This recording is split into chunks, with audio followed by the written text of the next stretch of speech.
Welcome back to the deep dive. Today we're spotlighting a brand new author and her debut book. Oh, cool. Yeah, it's Laura LaWonder, and her book is called The Resilient Mind. I actually just finished this one. Oh, perfect. Yeah, and I really liked how it's not just theory. Right. Laura actually combines her personal story with all these practical exercises, almost like a workbook. So it's like a roadmap Yeah, to becoming more resilient. exactly. Like she walks you through it. That's awesome. What are some of the stops along the way? Okay, so the book is structured in three parts. Okay, So it starts with understanding resilience, like what is it really? okay, Then she moves into the path to healing, okay. and then it finishes with building your resilience toolkit. I love that it goes beyond just defining resilience. Mm-hmm. Sounds like that actually gives you the tools to put it into practice. Exactly. And speaking of putting it into practice, Laura's personal story is a great example of what that looks like. Yeah. She had what many would consider a perfect life, but then her daughter became critically ill. Oh, wow. Yeah. That must have been so difficult. It was. What Definitely. happened next? Well, as you can imagine, the stress was immense. Right. She faced financial strain, and her marriage ultimately fell apart. Oh, It God. was a really tough time for her. So how did she find the strength to keep going? Yeah. That's where the resilience comes in, right? Yes. And this is where her story takes a turn you might not expect. Okay. At 34 years old, she decided to enlist in the Air Force. Wow. Surrounded by recruits half her age. Exactly. That must have been a huge challenge in itself. Absolutely. Big. But it was through those challenges that she really began to understand and cultivate her own resilience. Her story is such a powerful testament to the human capacity for growth, Mhm. but it makes you wonder what exactly is resilience? Right. Is it just about being tough and pushing through? Well, that's one of the biggest myths that Laura tackles in the book. Okay. She argues that resilience is not about being unbreakable Okay. or pretending everything is okay. Right. It's about bouncing forward, not back. So it's not about erasing the struggle, it's about how you navigate it. Yes, exactly. Okay. It's about adapting, learning, and growing from those difficult experiences. Okay. It's about resourcefulness and finding ways to cope, even when things are tough. I think a lot of people might believe that resilient people just don't experience hardship. Right.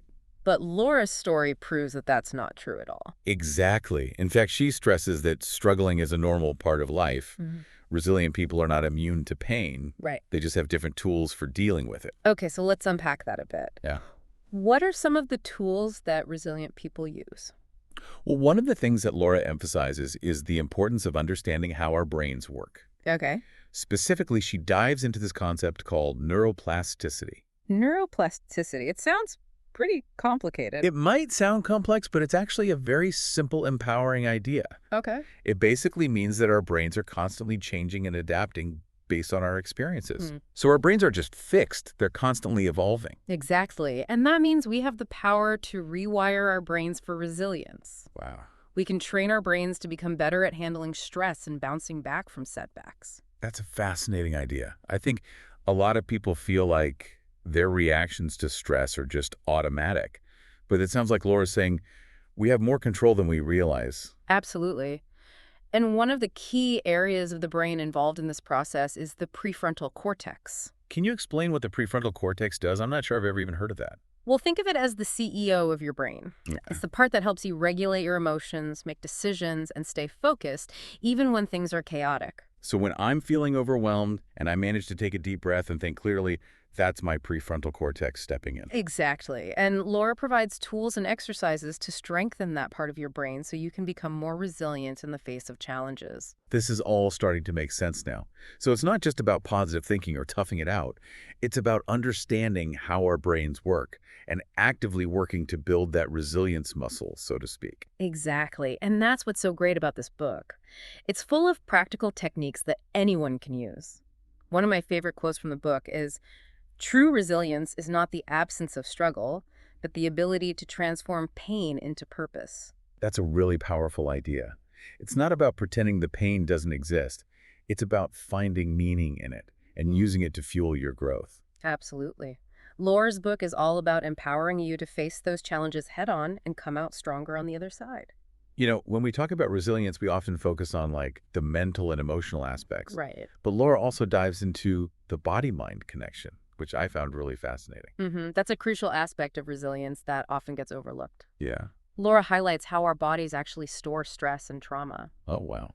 It's not just in our heads, it's in our cells. That makes sense when you think about it. When you're stressed, your muscles tense up. Right. You might get headaches. Mm. You might even feel physically exhausted. Yeah. Our bodies are definitely keeping score. Exactly. And she talks about the fight or flight response, that primal instinct that kicks in when we perceive danger, Right. which is essential for survival, but when it's constantly activated due to chronic Oh, stress, yeah. it can wreak havoc on our systems. So how do we break free from that cycle? Hmm. How do we help our bodies heal and become more resilient? Laura suggests a variety of techniques for calming our nervous system and activating what's called the rest and digest mode. Okay. Things like deep breathing exercises, Yeah. spending time in nature, and gentle movement like yoga or stretching. It's about creating those moments of peace and stillness Yeah. to counteract the constant barrage of stress we often face. Yeah, I know for me, a long walk in nature can be incredibly restorative. absolutely. And she goes beyond the typical relaxation techniques. Laura also explores somatic therapy, which focuses on the body's sensations as a pathway to emotional healing. I've heard of somatic therapy, but I don't really understand how it works. Yeah. Can you explain it a bit more? It's about tuning into your body and noticing the physical sensations that accompany your emotions. Oh, For example, if you're feeling anxious, you might notice a tightness in your chest or a knot in your stomach. so instead of trying to ignore or suppress those feelings, you actually pay attention to the physical sensations. Exactly. By bringing awareness to those sensations, you can start to process and release the underlying emotions. Okay. Laura even included a body scan practice in the book where you systematically bring attention to each part of your body, noticing any tension or discomfort, and then gently encouraging those areas to relax. It sounds like a way of becoming more in tune with your body and learning to listen to its signals. It is, and she talks about grounding techniques, which are really helpful for anxiety. These involve engaging your senses to bring yourself back to the present moment. I've tried grounding techniques before, and they can be surprisingly effective. Yeah. It's amazing how focusing on something simple, like the feeling of your feet on the ground Right. or the texture of a nearby object, can help calm your mind. It's all about shifting your focus away from those racing thoughts and worries Right. and anchoring yourself in the here and now. Yeah. And that brings us to another important aspect of resilience, Okay. which is social connection. We've all heard the saying, no man is an island. Right. But sometimes it's easy to forget how crucial those connections are to our well-being. Absolutely. Laura emphasizes that strong social support is a key pillar of resilience. Yeah. We're wired for connection, and those bonds provide a buffer against stress and isolation. But what if you struggled with relationships in the past or you're naturally introverted? Yeah.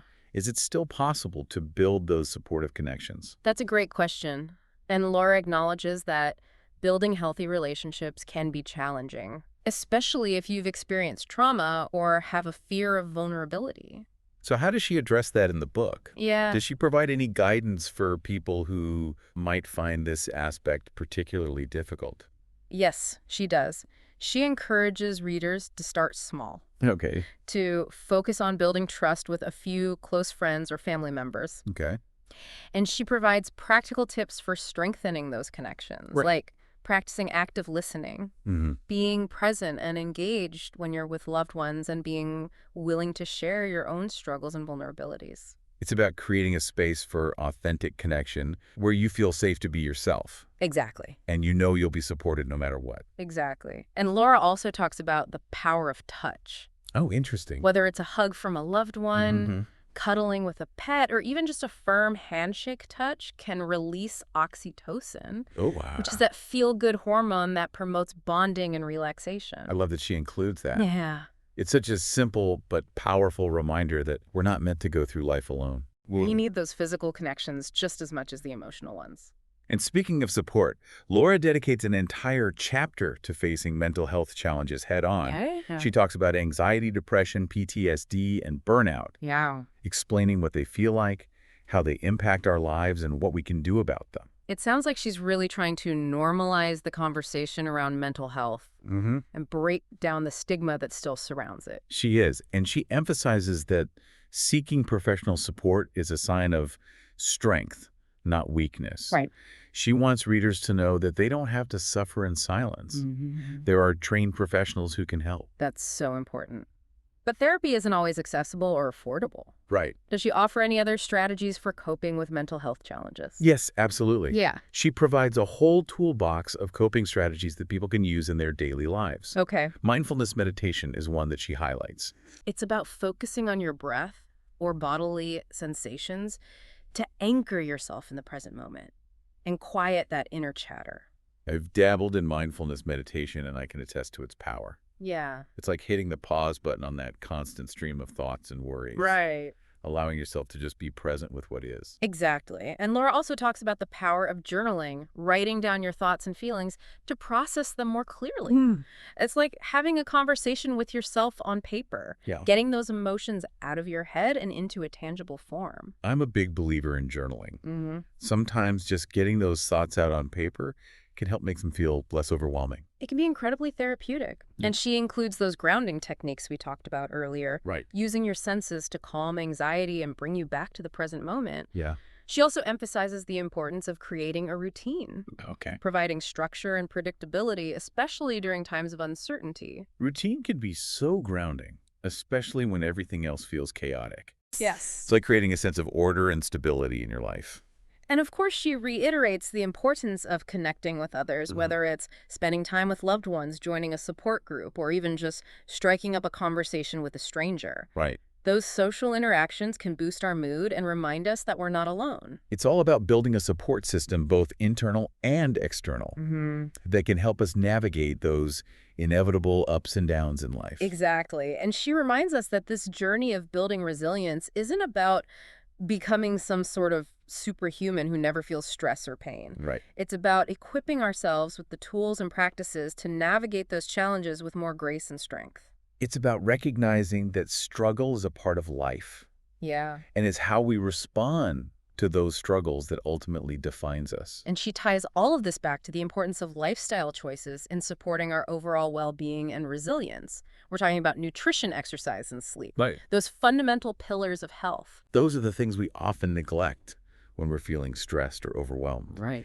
But they're so crucial for building that foundation of resilience. Absolutely. She talks about the importance of nourishing our bodies with whole foods, Okay. limiting processed foods and sugar, and incorporating movement into our daily routines. It's about making those choices that support our physical and mental health, recognizing that our bodies and minds are interconnected. And she emphasizes that this isn't about striving for perfection. Okay. It's about progress, not perfection. Right. Making those small, consistent changes that over time can have a profound impact on our lives.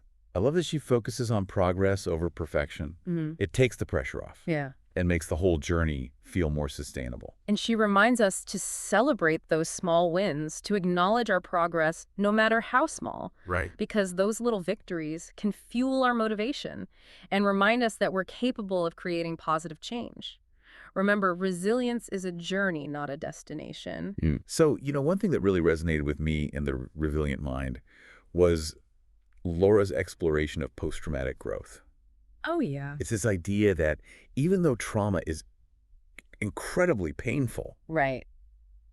it can actually lead to positive change and personal development. Have you heard about this? Yeah, post-traumatic growth is a fascinating area of research, and Yeah. it's something that Laura dives into quite deeply in the book. Okay. And it's not about minimizing the pain of trauma, Right. but it's about recognizing that even in those darkest moments, Yeah. there's the potential for growth and transformation. Right. It challenges the assumption that trauma inevitably leads to brokenness. That's a really empowering perspective. Yeah. It's not about erasing the past. Yeah. It's about finding a way to integrate those experiences into your present and future in a way that makes you stronger. Exactly. And Laura talks about how those who experience post-traumatic growth often develop a deeper appreciation for life. Oh, wow. Stronger relationships, a greater sense of personal strength, and a clearer sense of purpose. So it's like those challenges, as difficult as they were, actually helped them clarify what's truly important. Yeah.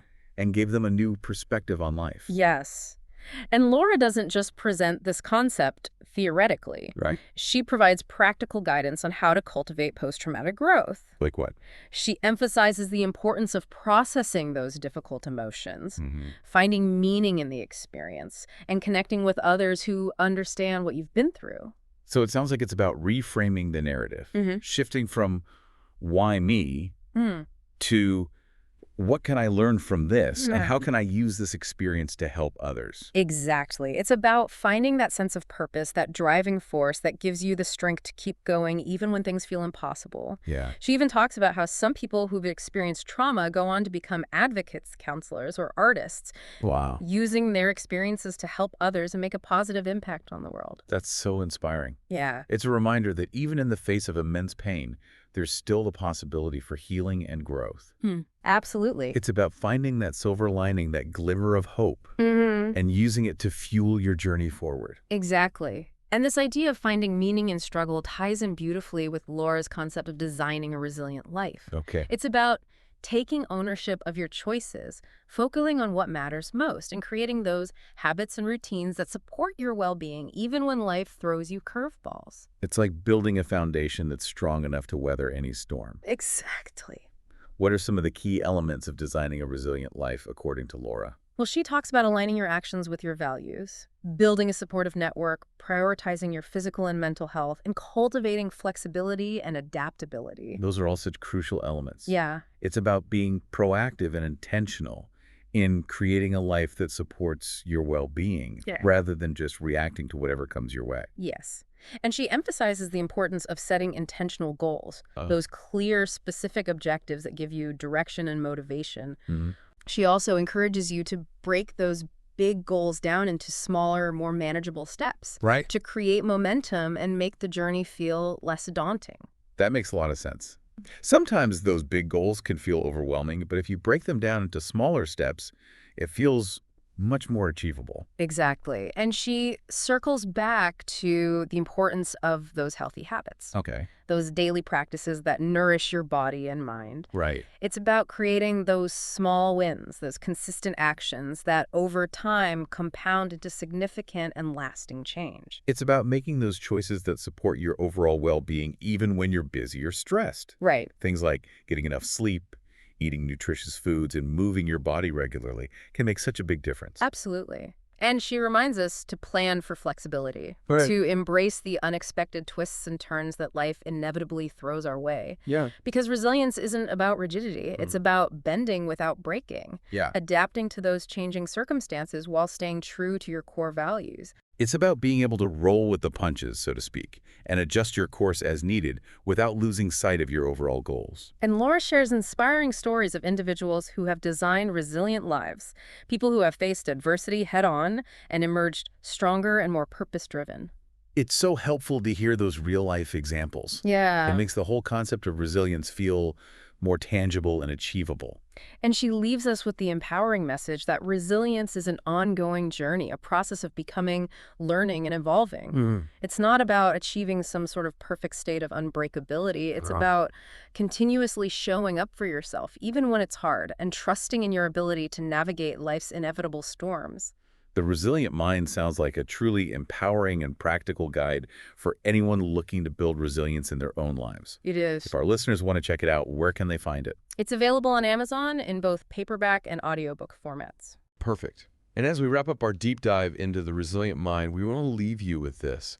What is it about Laura's message that resonated with you most deeply? And what is one small step you can take today to begin designing a more resilient life for yourself? Remember, resilience is a journey, not a destination. And with each step you take, you're creating a life that reflects your courage, your values, and your capacity to thrive. Until next time, keep diving deep.